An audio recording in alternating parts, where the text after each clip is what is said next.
and workshop stage, we have Anita from Whole Purpose Life Coaching, the vegan mindset coach. She will be doing a presentation on why we aren't effective advocates for veganism and what we can do about it. So over to you, Anita. Thank you, Jimmy. Oh gosh, applause before I even start. Thank you. Okay, I'd just like to start with this cartoon. I love this cartoon. To me, it represents the experience of being vegan in a non-vegan world. Because like Carl, the vegan zombie, we're horrified and appalled by what most of our fellow humans are doing. And we are determined and committed not to take part in it. And too close to speaker. At the same time, we're also doing our best to fit in and function like normal human beings in the world that we live in, because not only might we not get eaten, but also we might just get a chance to maybe set a positive example and maybe inspire some change. And why wouldn't we? Because we know that we are the future. We are the leaders and the innovators and the early adopters of a lifestyle that we know the rest of the world is going to have to adopt if we're going to survive on this planet. Thank you. So what's getting in the way of us being amazing, attractive examples and our message cutting through? So that's what I'm here to talk about today. And 7 years being vegan myself and observing many of my fellow vegans, I'm convinced that it comes down to these 4 key things. Okay, so I've certainly been through it, and I would say that probably all of us will at some point be going through at least 3, if not 4 out of these things. And starting with dystopia. So dystopia, I'm convinced that 100% of us who go vegan for the animals, I'm in the way, the pole's in the way, so I have to move over. So I'm convinced that 100% of us who go vegan for the animals experience dystopia at some point. Now, dystopia is the anguish of being vegan in a non-vegan world. Now, it's not a brain malfunction that vegans suffer upon going vegan. It is a perfectly normal reaction for anyone upon realising the full extent, the full systematised extent of the abuse and cruelty towards animals in our systems of production and consumption. Right? And it is an anguish that is made worse by the apparent collusion of almost all the humans around us in those same systems. So while this is a perfectly normal response for us to be having, unfortunately it makes us act like weirdos in the eyes of most of the non-vegans who know us, and particularly the ones who've known us for a long time. So they've known us a year or 2 ago, or even 3 months ago, happily munching down on a bacon double cheeseburger, and now we're telling them that they've just killed a calf because they've put milk in their coffee. Right? So we're starting to now tell them that what they're doing is wrong and they need to be stopping it. And it comes across as kind of judgy, and then we get a little bit emotional, and we just start acting weird in ways that makes them a little bit concerned for our mental and possibly our physical health. Are we setting a great example for them to follow, and are they likely to be adopting what we're telling them to do? Maybe not so much. Right, moving on to burnout. So I'm defining burnout here as working ourselves to the point of exhaustion in the service of an apparently insurmountable goal. And in our vegan context, I'm referring to these enormous systems of cruelty and abuse that we're battling and trying to raise awareness of every day. And while there are enormous positive changes happening in the world, unfortunately the human brain has a tendency towards a negative bias. So we tend to see and focus on more of the negatives that we're constantly being fed by social media. And of course we know how those algorithms work, so they just keep getting reinforced. And so we either throw ourselves into some form of activism, to the point where we work ourselves into the ground because we just can't stop until every last cage is free. Or maybe on a more personal level, we just never allow ourselves to be truly happy, to take out a moment to recover and recharge our batteries, or just for a moment of joy because the animals aren't getting a break, so why should we? And we start seeing everything through this lens of animal suffering. And we end up being sometimes a little bit sad and negative and down on the world. And I've got a personal experience of this actually. I'd been vegetarian for a while, and I was starting to get vegan curious. So there was one vegan at my work who I knew, And so I decided to ask them all my dumb questions about protein and iron and all the rest of it. And I was already convinced about the animal side of things. I was ready to do this. But I just wanted somebody to tell me that it was possible to be a happy, healthy, well-adjusted vegan human being. And this person kindly answered all my dumb questions. But unfortunately, I think they were heading towards burnout in this way. They were rather sad, and they were down on the world, and they were very negative in their attitude. And they just weren't a great example. And to be fair, I think they kind of scared me off a little bit. It took me a little bit longer to get there. Right, trauma. Now, if you're a human being and you're alive today, you've probably got some trauma in your system. It's perfectly normal for humans to accumulate that over time. We vegans are particularly good at stacking up the trauma pretty quickly, and it's because we're so good at exposing ourselves to like really graphic, horrible footage, whether it's documentaries that we're watching voluntarily, footage we're watching to bear witness so we know what we're sharing with other people, or if it's coming up involuntarily in our feed. Now, trauma is simply the residual footprint in our nervous system of a survival response that hasn't been able to complete itself. And so what do I mean by a survival response? I mean when we're experiencing distress that puts us into fight or flight. And unfortunately, our rather primitive hindbrain, which was created to keep us alive, doesn't know the difference between being confronted by a hungry bear and seeing some horrible footage of what's happening to some animals. And so we go into that same fight or flight response. And while we would know exactly what to do if we're confronted by a hungry bear, right, we would, first of all, we would fight or we would run until we're safe. And then we would probably collapse in a heap and we would breathe really hard until we're recovered. And once we're able to start thinking again, we would make sure that we're safe. And then we'd have a really good hard think about how we would avoid getting ourselves into that situation again. We would take some form of power, we would learn and we would grow from the experience and we would move on. What happens now, we see some horrific footage in a doco or in our social media feed, we get that same fight or flight response come up in our nervous system, but there's nothing there to fight or to run away from. So what do we do with it? We're kind of stuck. All we can do is keep thinking about it. Even if we scroll on and try to move on to something happier and forget about it, we try to push it aside, that level of nervous system activation is still there. And it will settle over time, but it will never return to baseline. So what we've done is we've now deposited a layer of trauma in our nervous system. And each subsequent layer of trauma that we deposit gets us closer and closer to that point where we're tipped back into a state of distress. And so we start becoming increasingly sensitive to all kinds of triggers that previously didn't bother us all that much. So we might find that we're struggling to get through a supermarket shop because of all the triggering animal products.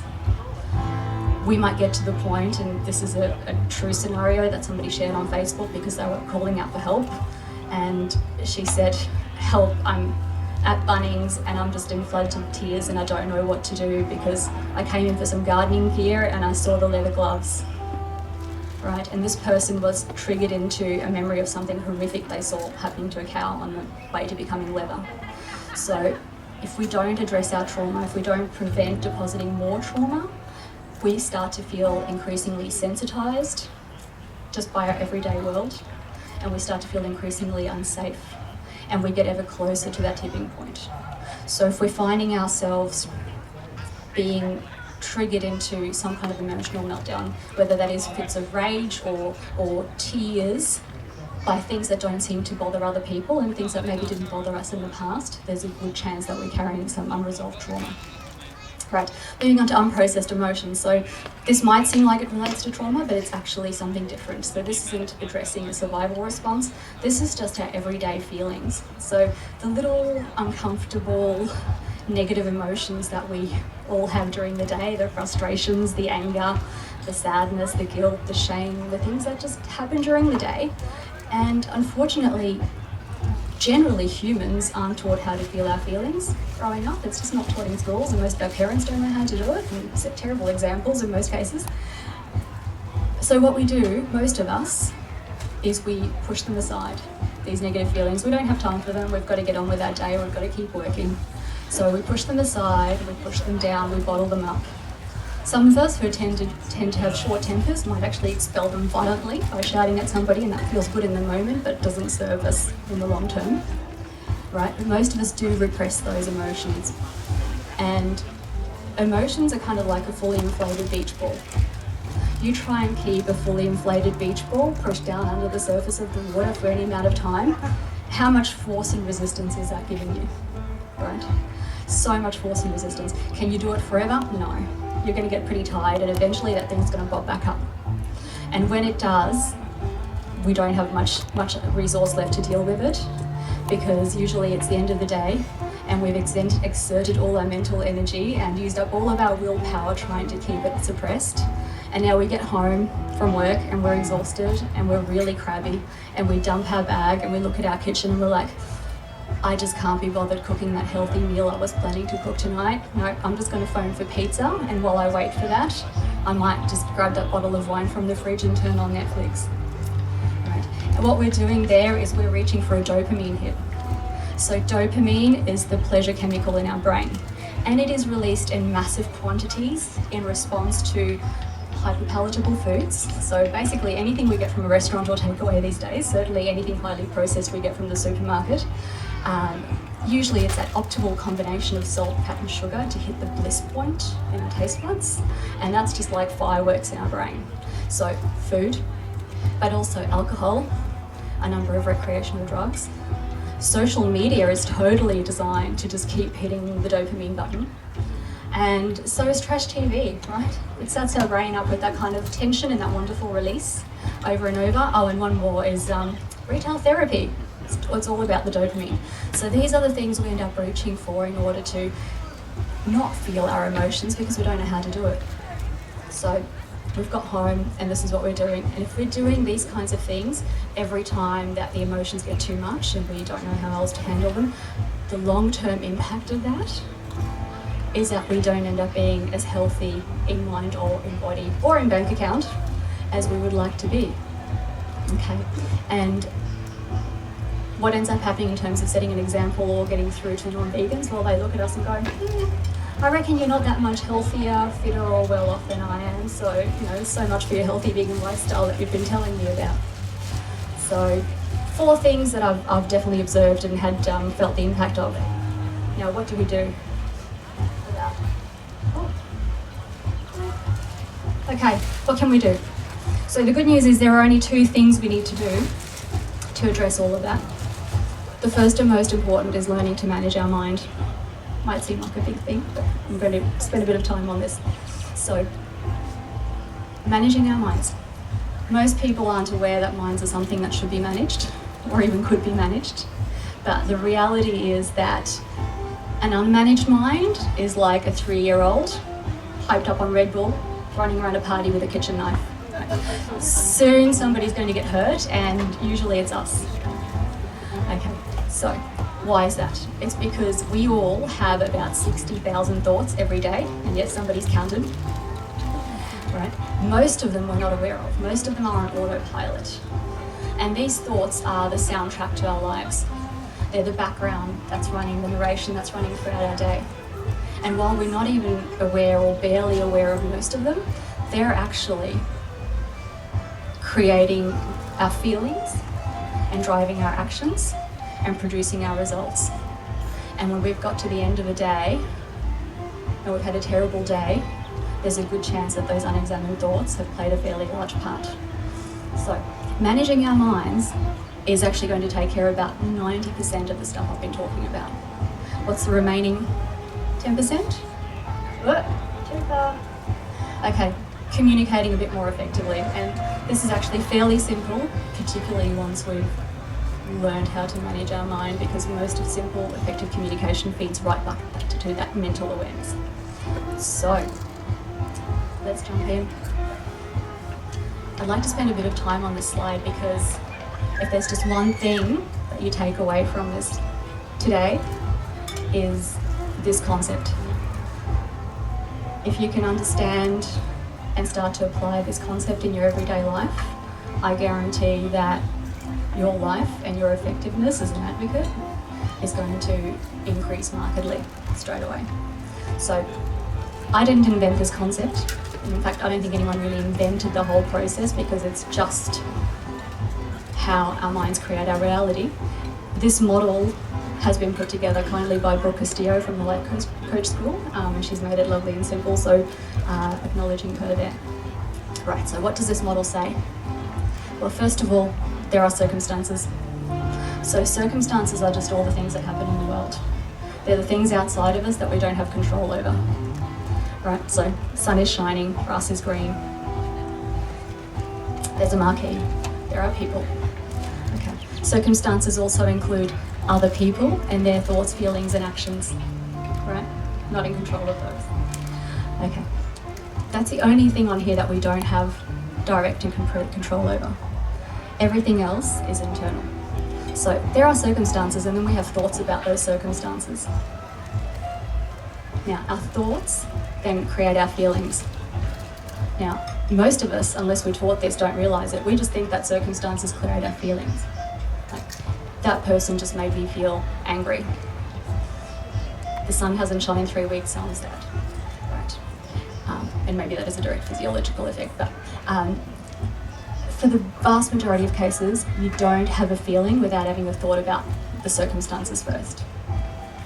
So I can't go nerding out and telling you the full mechanism of how that happens. Feel free to read up on it yourself. There is actually a pathway for how activity in our neurons causes a release of peptides in our body, which literally causes the physical sensations that we feel as feelings. So now we're feeling feelings. Those feelings drive actions.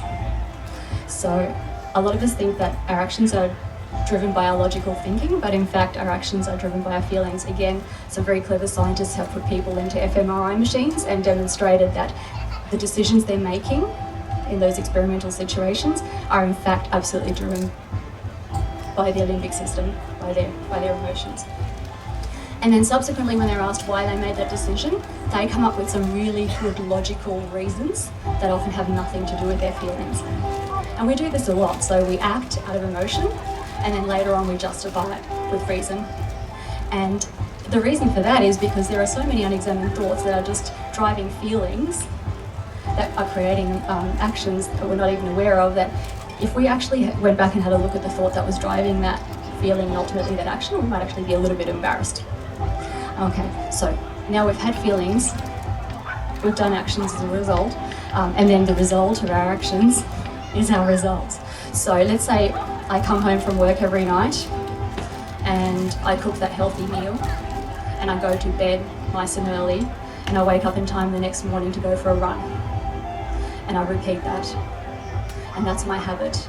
And over time, my results are going to be very different from if I come home, order the pizza, drink the wine, stay up late on Netflix and late night shopping. Okay, that's how our actions drive our results. Now, I'd love to go through this with a real vegan example. Okay, so let's say the circumstances, I'm at an event. Let's say I'm here. I meet a non-vegan and they say to me, so tell me why you're not vegan. Sorry, tell me why you are vegan, in fact. And so I tell them I'm vegan for the animals, and I start explaining things that happened to animals that led me to becoming vegan. And they immediately say, oh no, that's too horrible, don't tell me, I don't want to know. Who else has experienced this as me? Right, yeah, thought so. Okay, so I must confess that my original immediate thought about that person is, well, what a selfish cow, right? She is choosing to put her own pleasure above the suffering of those animals. How dare she? Right now, so what am I going to be feeling? Well, first of all, I'm judging her, and when I judge, I'm feeling contempt. And when I feel contempt, I'm not feeling a lot of respect or empathy for that person. And what I'm going to feel compelled to do now is just to bulldoze right over her. And it's like, no, you need to hear this, right? Because I know that then you will be forced to do something about it if you hear it, right? And so I'll bulldoze on. And she's going to be like, oh my God, and she's going to go into her fight or flight brain, and she's going to stop hearing anything I'm saying, and she's just perceiving me as a threat, and she'll either fight back or she'll try and get away from me as quickly as possible. The result being, I haven't set a great example. She's going to walk away saying, well, vegans are rather pushy and aggressive and judgmental and horrible, and I don't think I want to be like them. Right, so that's my result in this case. So let's rewind. And let's say I'm now going to experience the same circumstance. So she's going to say, no, too horrible, don't tell me. And I'm going to choose a different thought. And I'm going to say to myself, I wonder why she's saying that. And now my feeling is curiosity. It's very different. And so that's going to drive me to ask her, so what do you think would happen if I did tell you more? What if you knew everything that happened? What do you think would happen then? And then, yeah, she may go ahead and say, well, I'm actually just a selfish cow and, you know, I prefer the taste of animals. But if they're being genuine, I would say that most people have got a better reason. So they're going to more likely, if I'm going with genuine curiosity rather than with contempt, they're going to open up to me and be a little bit more vulnerable. And this person might say, well, I'm totally on board, I get what you're saying, I don't even like the taste of meat that much, but I'm from a really traditional Italian family. And they really value food and our traditional food, and all of our family interactions and our love is represented in food, making and sharing of this food. And all of it pretty much involves the use of animal products. Now this is so important to my family that if I went vegan, I'm pretty convinced that they would disown me. They wouldn't understand. And I would just have a really hard time. And my family are my primary support system. I really love my family and I'm very close to them. And if they cast me out, that would just destroy me. I don't know how I would deal with that. So if this person said this to me now, I would have a very different feeling again. So now I'd be feeling empathy and compassion. Right. So very different to the judgment and contempt. So now I've got something that I can relate to this person, and I can say to her, listen, I understand, I'm from an Eastern European family. When I went vegetarian, before I went vegan, they didn't even know what that was, let alone vegetarian. And yes, we went through a little bit of a time of disconnect and fracture where they didn't understand, and they told me I was wrong, and they told me they were worried I was going to die. They did. Right. But over time, I stuck by my values, and I explained to them that not harming animals was one of my core values. It was really important to me, and I was determined to stay with it. And over time, they came to respect that I was being in integrity with my values, and they also came to see that I was actually getting healthier and fitter and just doing better in so many ways. And over time, our relationship came to be a different relationship, but a better and stronger relationship than the one we had before. Now, if I'm able to communicate this to this woman I'm talking to, because now we're on the same side, right? We've identified and connected over something, then she has hope. And she now sees me as an ally and a friend, and someone that maybe she can look to for support and help if she does choose to take this further. So my actions are to be engaging her in a conversation, and the results are that we might walk away, we might have made friends, we might be friends on Facebook, she might see some of the stuff coming up in my feed and be further motivated to do something about it. And when she's ready, she might just reach out to me for help. So that's the difference. Now, what's responsible for that difference? Oh, it worked. Okay. So, for the sake of today, I'm going to call them filters. Everything that's coming in terms of information coming into our brains all of the time passes through a set of filters. Now, between that first scenario where I judged her and that second scenario where I was curious, I was using a different set of filters. And it's quite likely that in between I've had some experiences where I've learned that there are other reasons than just selfishness that people might not want to go vegan. So I'm now applying a different experience filter. I was also maybe making some assumptions about her that were wrong. I might have had some prejudices, right? So past experiences, trauma, beliefs that we might have developed ourselves or adopted from our family or our culture, assumptions, prejudices, values, these are all part of the set of filters that we pass all incoming information through, which is why, given the same set of circumstances, every person is going to have a uniquely different thought and feeling. Okay. So, taking this into consideration, if we're not getting the results that we're wanting, if our actions seem to be ineffective or counterproductive, if we're feeling terrible a lot of the time, it's time to have a look at our thoughts. What are the thoughts that we're actually having that are driving all of this? Are they serving us? And might we be better off with some different thoughts? And if we're not quite understanding why on earth we're having this thought, it's very simple. We just ask ourselves, why am I choosing to have this thought? Because a thought is 100% optional. So if we ask ourselves that question, why am I choosing to have this thought? It will immediately take us to our filters, because when we ask our brain the question why, it is compelled to answer. And it is going to say, well, because people like this are like that. And it's like, oh, that's an assumption I'm making, right? Or maybe I'm prejudiced against that particular type of person. Is that helpful in this scenario? Is it giving me the outcome I'm wanting, right?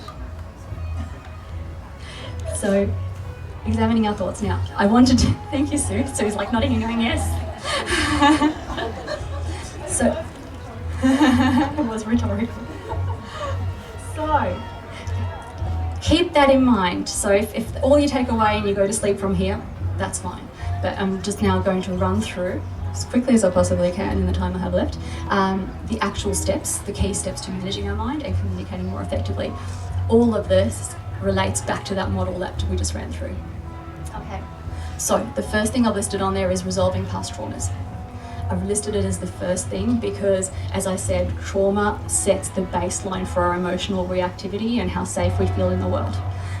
This, out of all the things I'm going to list, is going to be, I guess, the hardest, and maybe not necessarily hardest, but the one that really should involve other people. Unless you've been professionally trained in how to release and resolve trauma, highly recommend that you do get some professional support, so psychologist, counsellor, trauma-informed coach like myself, or there are trauma therapy groups and similar, somebody who can give you a safe and supportive environment and teach you that process that you can use for yourself later, but you need to learn it in a properly supportive and safe way.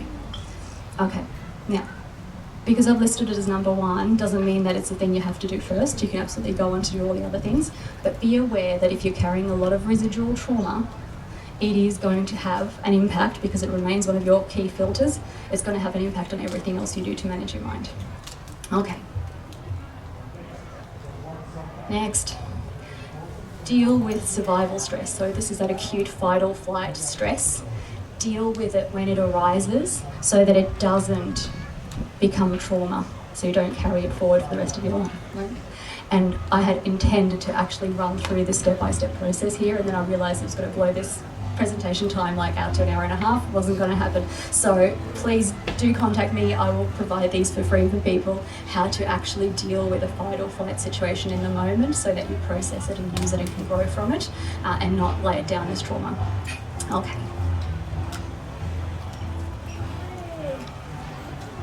Very sensitive. Okay, next. Taking responsibility for our own thoughts, feelings and actions. This relates back to that diagram from before, right? They only have to align with our values and our purpose, right? So I don't think I need to say too much more. If we're not getting the results, taking the actions or having the feelings that we're wanting, we need to go back and accept that we are the ones creating our thoughts, and then we need to examine those filters and have a look at what's going on there. Okay. Now, just to be clear, if anyone's feeling any kind of resistance or like, what's the word, defensiveness, this is not about blame.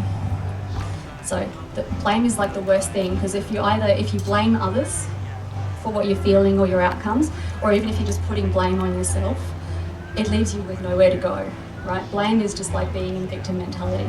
And this is about taking responsibility, because when we take responsibility for whatever that we can, wherever we have power, if we take responsibility, we actually take back the power to do something about it. So when we take responsibility for our thoughts, feelings and actions, we stop being at the mercy of the world and everyone in it and all the circumstances.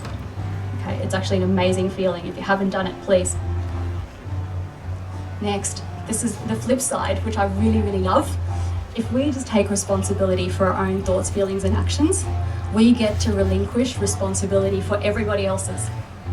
And something that is really fun for me now to observe in the world is that most people spend their time going around trying to control other people's thoughts, feelings and actions, and they spend more time on that than actually paying attention to their own thoughts, right?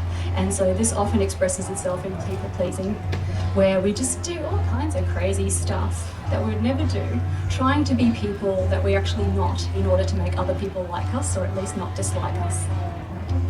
So people pleasing is definitely a great example of that. Now the good news is, if we just let go of trying to be responsible for what's going on in other people's heads and what they're thinking and feeling and doing, particularly in relation to us, we get to just focus on ourselves, which is awesome. We get to just align our thoughts, feelings and actions with our values and our purpose in life. And then as long as we act in accordance with those, we just get to feel great about ourselves no matter what, whether they like us or not. And the other people get to do the same. So I'm gonna have to ask you why that was so funny. Good. All right, I've got one fan. Okay.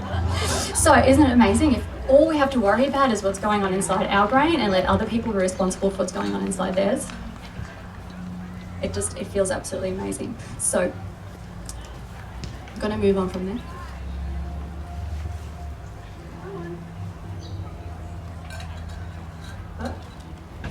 Okay, this is another process I really wanted to run through in this workshop, would have blown it out by another half an hour, but again, I'm happy to provide free guidance on how to do this.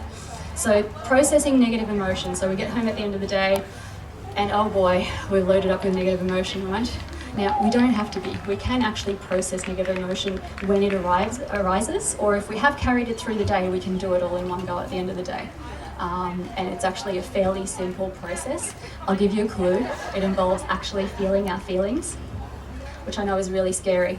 But the thing is, if we just allow that beach ball to bob up and just let it just bob alongside us and just allow and accept that it is there, it's amazing how much of that pain and unpleasantness of the emotion actually already goes away.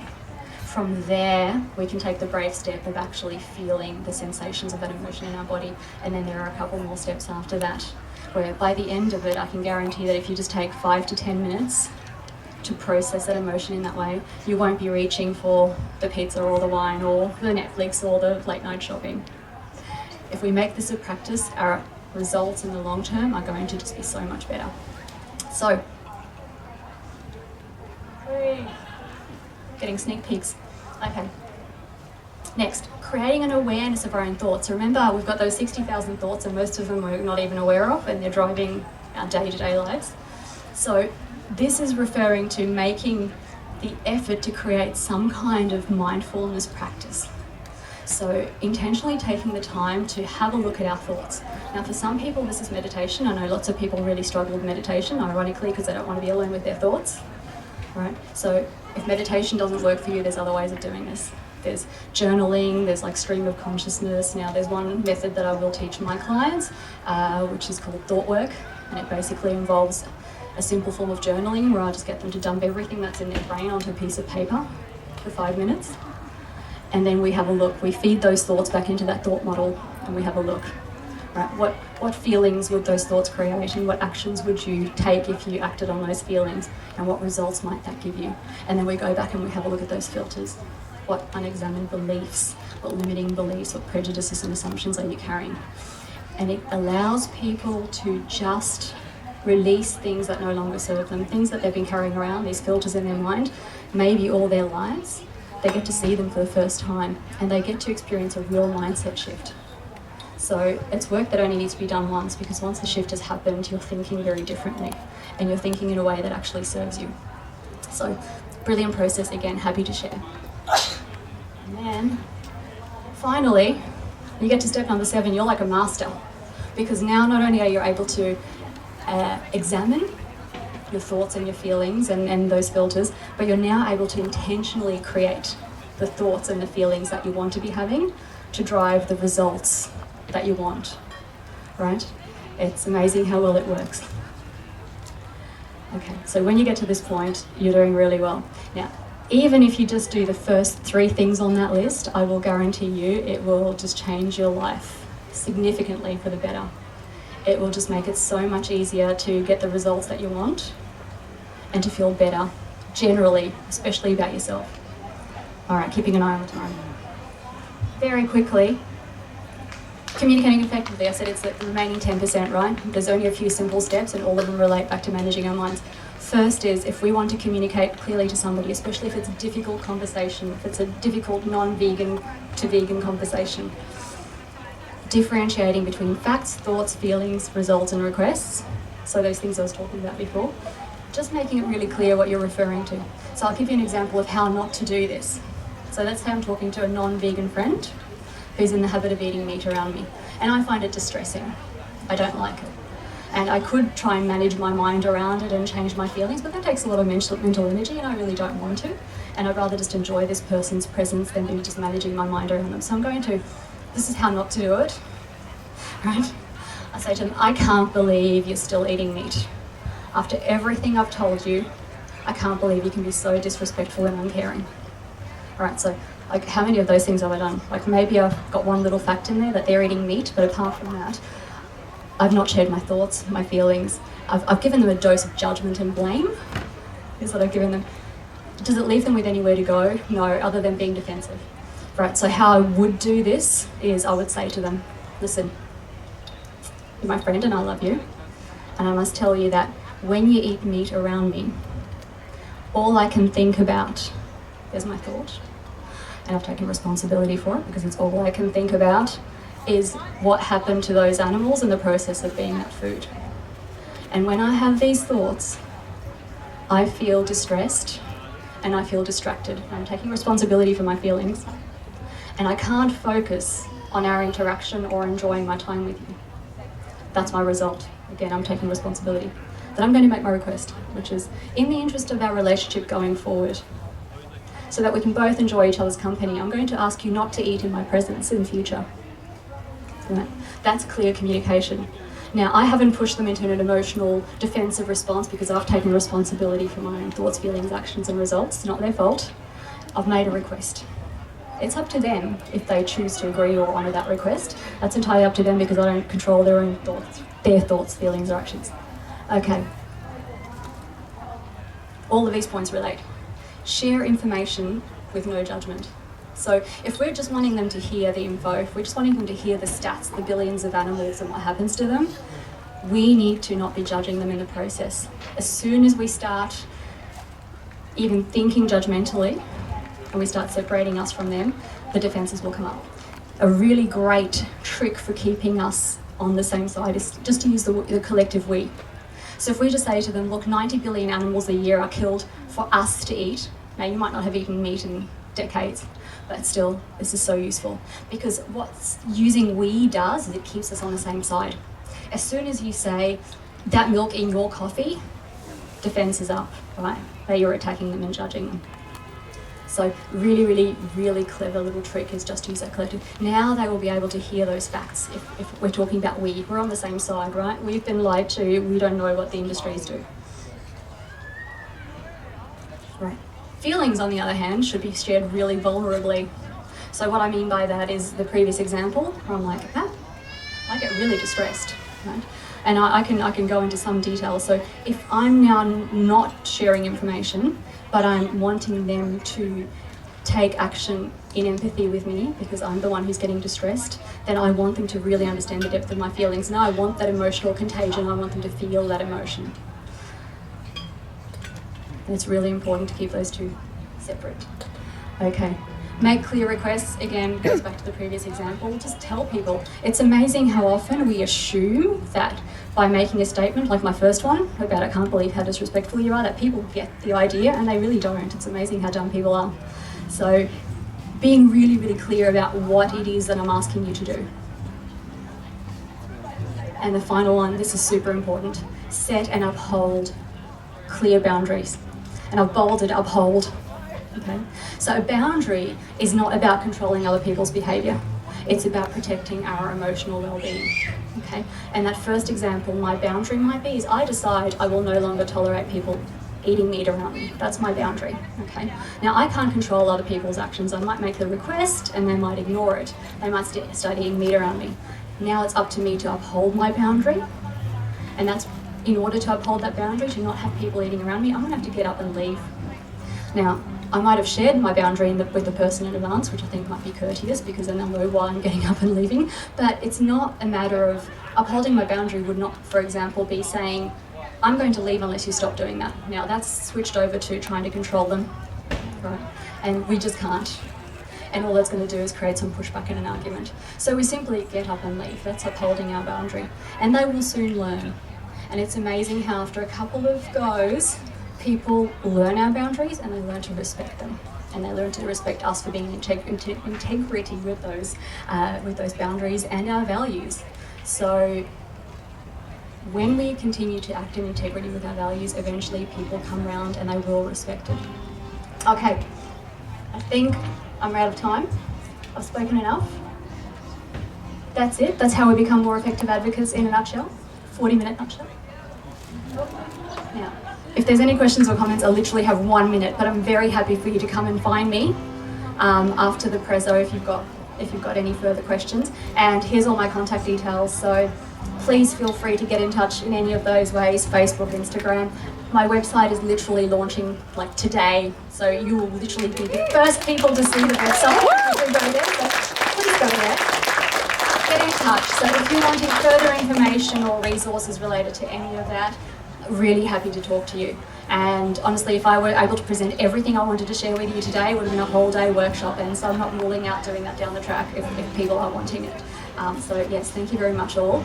If there's, I've got 1 minute for a question. Yeah, okay. Yeah, do we have any questions?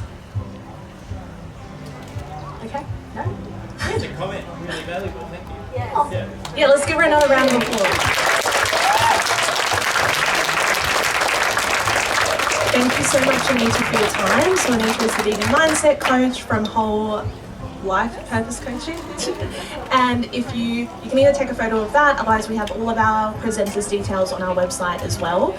And please stay tuned because we actually have another cooking demo from the fabulous Zachary Bird happening in 15 minutes at this stage, to the Sam's Health Emporium workshop and presentation stage. It will be a mystery cooking challenge. So that's all I can tell you.